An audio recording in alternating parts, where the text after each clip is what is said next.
सिजावल जे deputy commissioner दरगाह मियां उस्मान जाकोबा ते पांधीअड़नि सां पेश ईंदड़ फूड पॉइज़निंग जे वाक़े जो नोटिस वठंदे बेसिक हेल्थ यूनिट छछ जहान खान जो दौरो करे पेश ईंदड़ वाक़े बाबति मालूमात हासिल कई।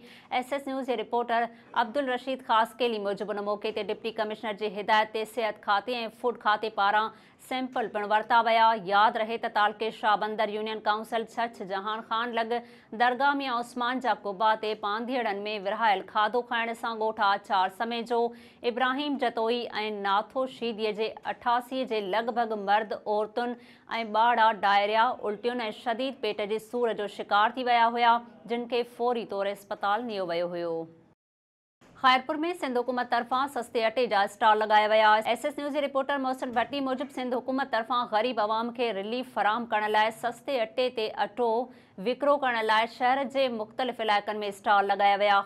खैरपुर फ्लोर मिल्स तरफ़ां सिंध गवर्नमेंट जे ताउन सां छटरी चौक ते सस्ते अटे जो स्टॉल लगायो वियो आहे, जिते 10 किलो अटे जो थेलो 650 रुपयनि में विकिरो कयो पियो वञे। उन मौक़े ते ख़ुराक खाते जे फोकल पर्सन मुहर्रम अली चयो आहे त अवाम खे रिलीफ फराहम करण लाइ इहो क़दम खंयो वियो आहे।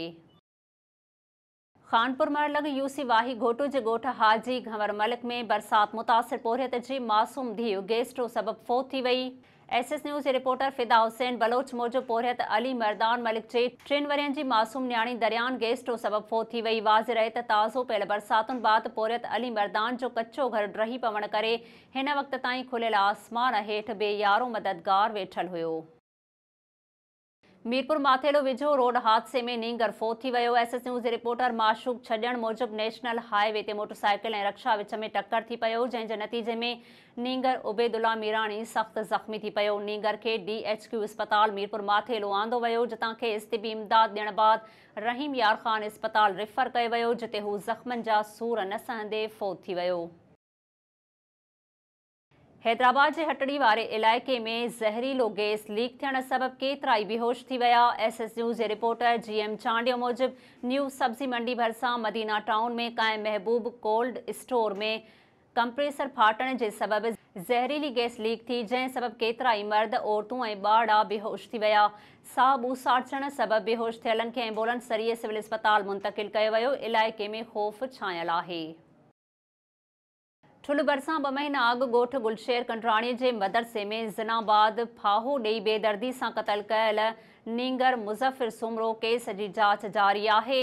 SS न्यूज़ जे रिपोर्टर ख़ैर मोहम्मद गोलो मूजिबि केस में गिरफ़्तार कयल जवाबदार अता मोहम्मद कुंडराणीअ खे गढ़ी हसन पुलिस पंहिंजी तहवील में वठी DNA टेस्ट लाइ तालका अस्पताल ठुल पहुची सैंपल वरिता। पुलिस मक़तूल शहीद मुज़फ़िर सुमरो जी अमड़ मस्मात प्यारी ख़ातून सुमरो जा बि ब्लड सैंपल वरिता।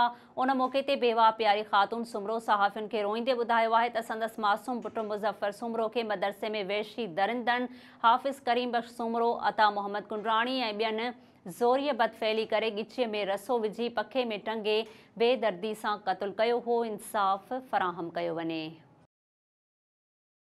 खैरपुर में सिंध ज़रई यूनिवर्सिटी टंडोजाम जे वाइस चांसलर डॉक्टर फ़तह मोहम्मद मरी पारां एग्रीकल्चर कॉलेज खैरपुर ऐं बरसात मुतासिर जानवरनि जे इलाज लाइ कॉलेज अंदरि क़ाइमु कयल मुफ़्त तिबी कैंप जो दौरो कयो वियो। SS न्यूज़ जे रिपोर्टर मोहसिन भट्टी मूजिबि कैंप जो इफ़्तिताह सिंध ज़रई यूनिवर्सिटी टंडोजाम जे वाइस चांसलर डॉक्टर फ़तह मोहम्मद मरी, ज़रई यूनिवर्सिटी फैसलाबाद जे VC डॉक्टर इकरार हसन, लतीफ़ यूनिवर्सिटी खैरपुर जे VC डॉक्टर ख़लील अहमद अबू पोठो, अॻूणे सूबाई वज़ीर हसन अली चानियो ऐं डॉक्टर अली रज़ा शाह कयो। डॉक्टर फ़तह मोहम्मद मरी चयो आहे त सिंध जे मुख़्तलिफ़ इलाइक़नि में चौपाए माल जे इलाज लाइ लाइव स्टॉक खाते जे सहकार सां कैंपूं क़ाइमु करे इलाज ऐं वैक्सीनेशन करे रहिया आहियूं त जीअं जानवरनि जूं ज़िंदगियूं बचाए सघजनि। डिप्लो में थरपारकर ज़िले जे 444 लेडीज़ हेल्थ वर्कर्स पको न करण ऐं पघारूं न ॾियण ख़िलाफ़ एहतजाजी मुज़ाहिरो कयो। SS न्यूज़ जे रिपोर्टर यूनिस बजीर मूजिबि लेडी हेल्थ वर्करनि मीडिया अॻियां दाहींदे चयो आहे त खेनि 2018 ईस्वीअ में ऑफर ऑर्डर ॾिनो वियो। 2021 ईस्वीअ में 1 साल जी ट्रेनिंग ॾिनी वई। हुननि जो चवणु हो त हिन वक़्त ताईं खेनि पको नाहे कयो वियो ऐं नई पघारूं ॾिनियूं वयूं आहिनि, जंहिं सबबि हू फ़ाक़ा कशी ते मजबूर बणियल आहिनि। नोटिस वठी इंसाफ़ फराहम कयो वञे।